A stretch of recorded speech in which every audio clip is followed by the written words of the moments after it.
Inspect previous owner wiring. Most of this has been not very well done as far as secure.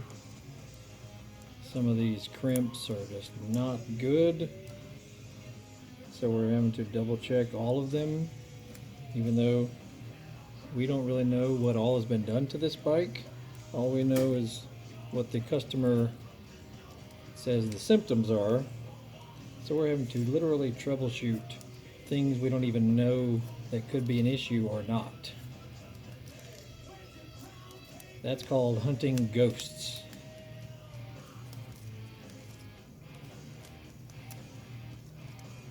When we're dealing with an older motorcycle like this, it could be any number of things.